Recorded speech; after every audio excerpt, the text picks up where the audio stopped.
एक बार एक राजमहल में काम वाली बाई का लड़का खेल रहा था। खेलते खेलते उसके हाथ में एक हीरा आ गया। वो दौड़ता दौड़ता अपनी मां के पास ले गया। मां ने देखा और समझ गई कि ये हीरा है, तो उसने झूठ मूठ का बच्चे को कहा कि ये तो कांच का टुकड़ा है, और उसने उस हीरे को महल के बाहर फेंक दिया। और थोड़ी देर के बाद वो बाहर से हीरा उठाकर चली गई, और उसने उस हीरे को एक सोनी को दिखाया। सोनी ने भी यही कहा, ये तो कांच का टुकड़ा है, और उसने भी बाहर फेंक दिया। वो औरत वहां से चली गई।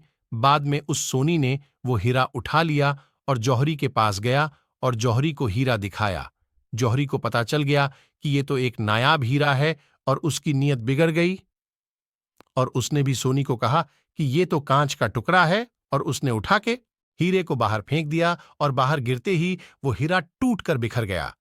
एक आदमी इस पूरे वाकये को देख रहा था। उसने जाके हीरे को पूछा, जब तुम्हें 2 बार फेंका गया तब नहीं टूटे, और तीसरी बार क्यों टूट गए? हीरे ने जवाब दिया, ना वो औरत मेरी कीमत जानती थी, और ना ही वो सोनी। मेरी सही कीमत वो जौहरी ही जानता था, और उसने जानते हुए भी मेरी कीमत कांच की बना दी। बस मेरा दिल टूट गया और मैं टूट के बिखर गया। जब किसी इंसान की सही कीमत जानते हुए भी लोग नाकारा कहते हैं, तो वो भी हीरे की तरह टूट जाता है और कभी आगे नहीं बढ़ सकता है।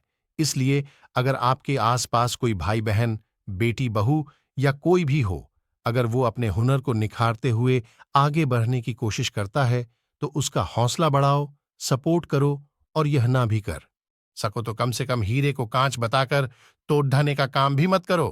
हीरा खुद एक दिन अपनी जगह ले लेगा।